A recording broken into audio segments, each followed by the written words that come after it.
The first round of the NBA playoffs is officially wrapped up, and goddamn, we got some incredible series. Yeah, so let's go one by one. Let's talk about them all.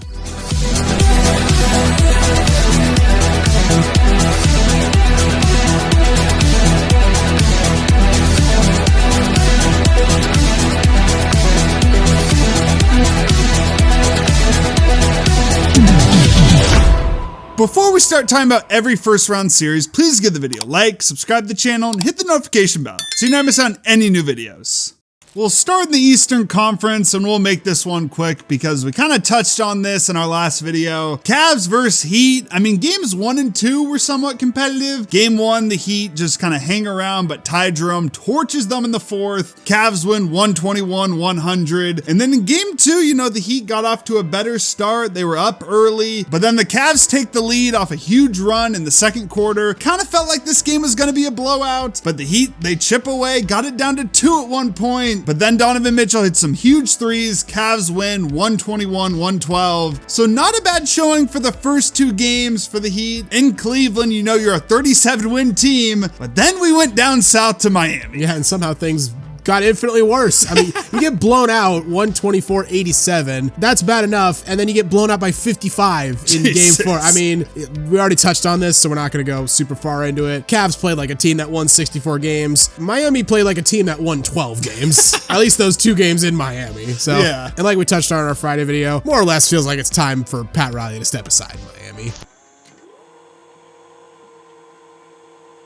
Over to the other dominant contender in the East, Celtics against the Magic. Magic early on in the series put up, a decent enough fight. Game 1, they had a great first half, but Derek White was huge for the Celtics in the second, and they pull away and win by 17. Tatum does pick up that wrist injury, though. That caused him to miss game 2. He did return after that, but, that was a brief concern for the Celtics. Magic only trailed by 3 at halftime, but once again, the Celtics have a great third quarter. Porzingis does pick up that elbow from Goga Batadze, and, I mean, Nash's nose bled quite a bit when he broke it against the Spurs, but I don't know if I've seen like a worse cut, just a straight up like cut from anything on an NBA, but that looks like something you pick up in like the octagon. I mean, the bleeding on his head, like in his hair, is crazy. Okay, the blood in the hair went hard. It did go insanely hard. That was an old thing that like Ric Flair used to do. It looked so good when Rick did it. It went hard when Porzingis did it. Yeah, but they got him back in the game. The Celtics hang on. They win 109-100. So they're up 2-0, heading to Orlando. Drew Holiday would miss game 3 though, and he actually missed the rest of the series with a hamstring injury. I'm sure if it was like a closer series, he might have gone for it, but at least just keep that in mind for the rest of the playoffs. Like, could that be a concern for the Celtics? And the Magic were able to hang on to win game 3, 95-93. It was back and forth all night long. Franz and Banchero, they combined for 61, and the Magic did a good job of containing everyone outside of Tatum. But after that, Tatum was huge. Game 4, he gives you 37. The Celtics pull away at the end. They win 107-98, and then he follows that up with 35, 10 and 8 in game 5 as the Celtics win the series. Good fight for the Magic, especially after all the injuries they dealt with. But like I said, it's the Jason Tatum playoffs. This is just the start.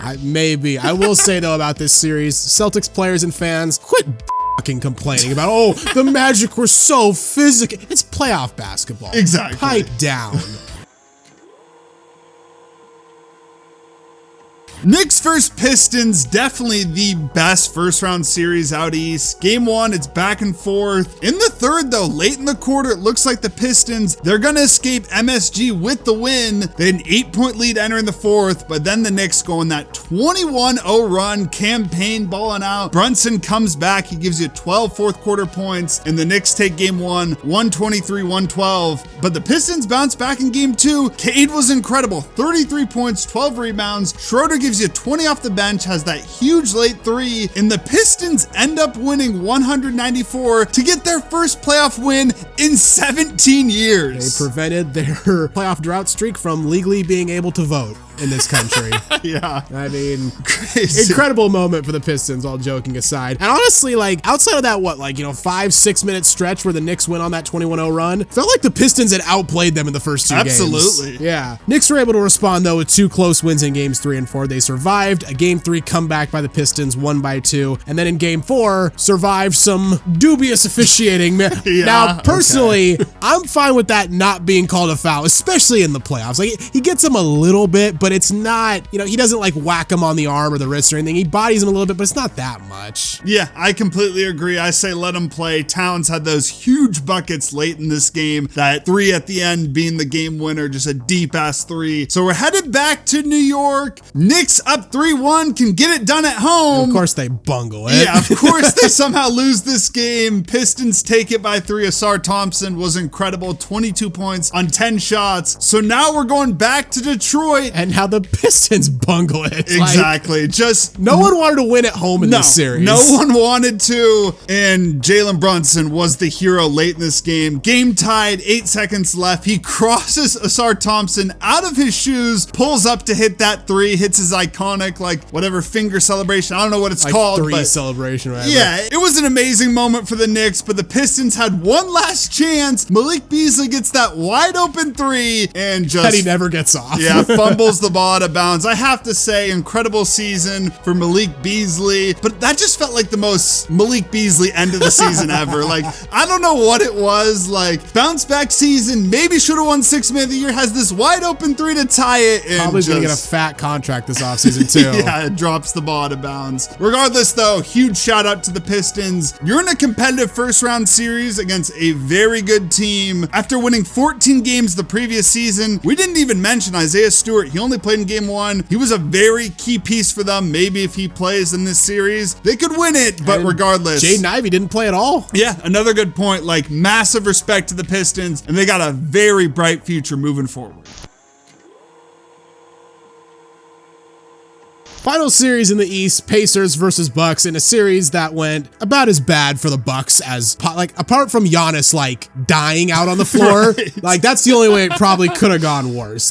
Game 1, Pacers utterly dominated. They win 117-98. Bucks did get Dame back for game 2. He came back way sooner than anyone expected from the blood clot, so that was some good news. But most of the game, the Bucks did not look any better. They made it close down the stretch, but they still lose by 8, 123-115. So after 2 games, it felt like the Bucks were kind of cooked. We made that video on them. NBA media's, making up all their mock trades of where Giannis is going to go, but they respond with big game 3 win. Giannis and Gary Trent both drop 37. They win by 16. And then in game 4, just disaster strikes when Dame tears his Achilles, non-contact injury, and the Pacers just thumped him from there. Miles Turner gives you 23, has that monster dunk on Giannis. Tyrese Halliburton gives you 17, 15, and 8, and the Pacers won 129-103. They take a commanding 3-1 lead, headed back to Indiana. But even after that gut punch, the Bucks kept it close in game 5. It was back and forth all night long. We eventually go to overtime, and I really thought Gary Trent Jr. was gonna be the savior. He was balling out in overtime. They were up, I think, 7 late. With 39 seconds left. Oh my God. And then the Pacers going to 8-0 run to end the game. Halliburton hits that game-winning layup. We have the whole scuffle at the end of this game. Tyrese Halliburton's dad and Giannis are barking at each other. I mean, clearly these two teams just hate each other. Credit to the Pacers, they haven't been talked about enough. They're this deep team. They're really good. They're proven last year wasn't a fluke. And then on the other side, the Bucks just depressing, and things continue to get worse.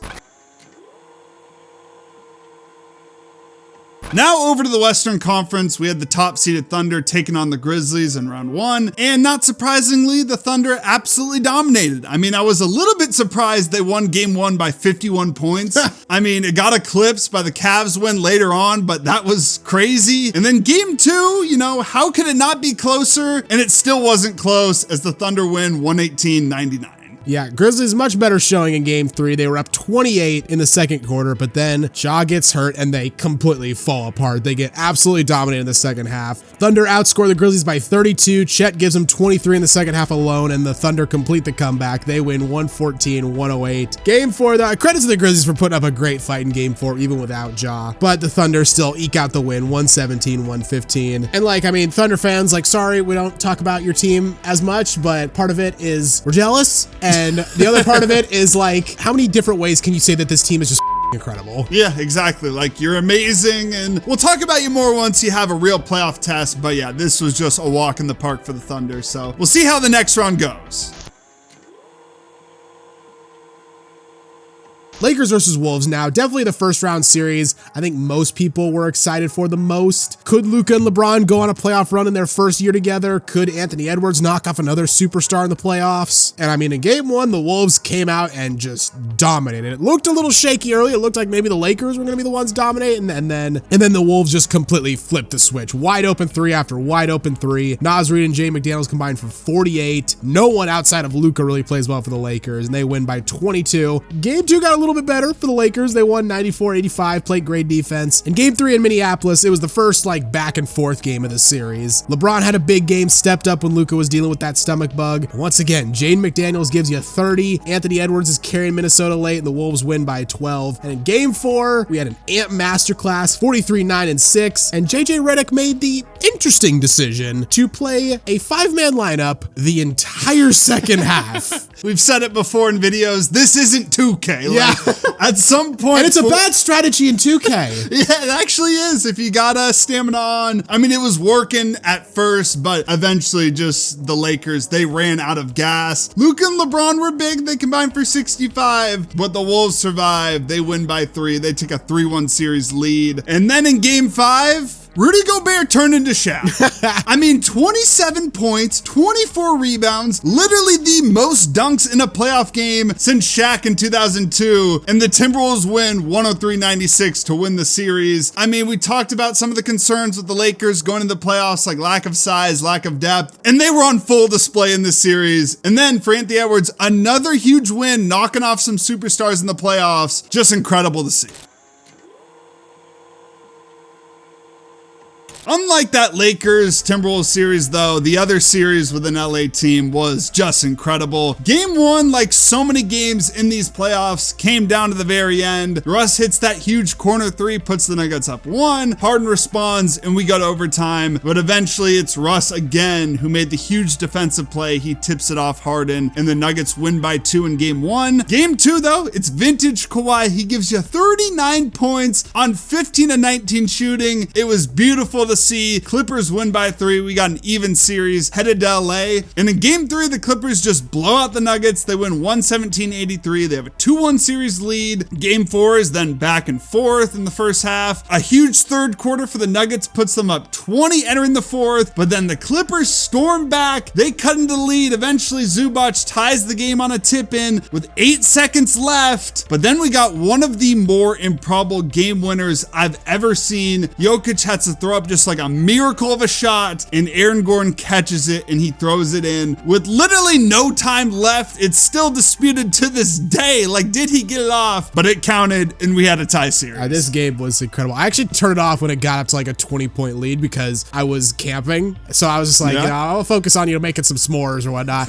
And then I turned it back on literally before the last possession started because I got a Twitter notification. It was like, Into a Dome is rocking right now. I was like, why? They're down 20. But yeah, I turned it back on. I saw that. Honestly, I think the ball was still in his hands. I know the camera, it looks like from the camera that it got out. I think it's still in his hand, but the camera doesn't capture a high enough frame rate to actually catch it. So I think like fingertips still there, but maybe we need like 120 FPS cameras instead of 60. I guess we'll never know, but regardless, tie series going back to Denver. Jamal Murray has a classic playoff game, 43 points, 7 assists. Nuggets win big, so we go to LA. Clippers facing elimination. They protect home court. They win 111-105. So another game 7 in Denver. Denver's been in so many damn game 7s, and weirdly enough, these ones at home, they tend to lose them. Yeah, we remember 2019, the Blazers won. Last year, they choked against the Timberwolves. Not this time. They blow out the Clippers 120-101. Well,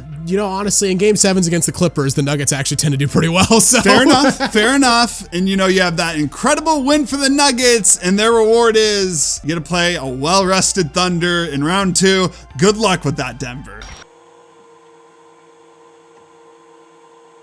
So the final series out west, the veteran Warriors against the upstart Rockets. Game 1, Golden State jumps all over Houston early. Steph had that 1-3 where, I mean, he's had plenty of these, but this one, it was really like, how the f did he make that? Yeah. Credit to Houston, though, they made this a game in the fourth quarter, but overall, their half-court offense just failed them this game. Remember that for later, by the way. Game 2, Rockets got back on track thanks to 38 from Jalen Green. And Game 3, I mean, they played well. They led by 2 going into the fourth, only to completely fall apart, get outscored by 13, lose by 11. Then Game 4, kind of the same story. Yeah, the Rockets survived an early run from the Warriors, kept pace the whole game, and then once again, they fall apart down the stretch. Game 5, though, the Rockets came back home, win or go home, and they won easily. Although the Warriors bench warmers did give them a scare late, but they survived to win this game. And then in Game 6, I think everyone kind of felt like, series ends here. Warriors got it at home. They don't want to go back to Houston. And the Rockets come in there. They shocked them. Fred VanVleet gives you 29. And besides Jimmy and Steph, the Warriors didn't get much from their supporting cast. So now we're going back to Houston for Game 7. I think a lot of us were hoping the Warriors would choke another 3-1 lead. We were plotting what we were going to call this video. It was going to be something along the lines of, the Warriors did it again. It would have been great, to see it, everything. But the Warriors clamped the Rockets. That half-court struggle again hit. And before the game even happened, I mean, they didn't have a chance because Chuck had to guarantee.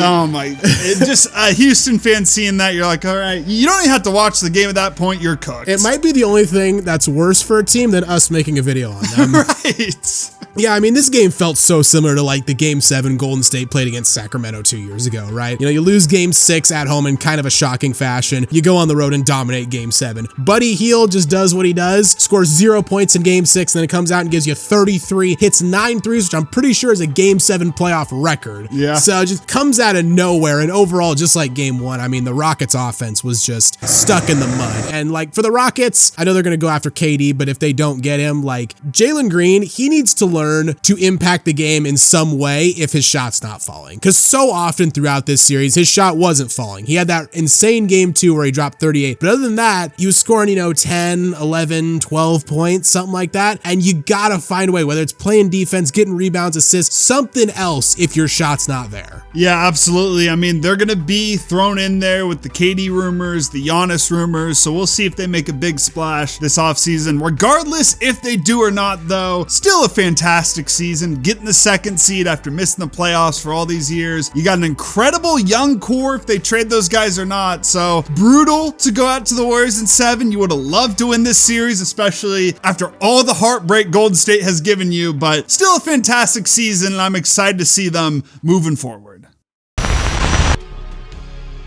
So what was your favorite moment from the first round? Did your team advance? Did they go home? Were they already home like our team? Let us know in the comments below. If you enjoyed the video, please consider giving a like. And hey, while you're here, check out some of our other content as well. And don't forget to subscribe to Synthetic Sports.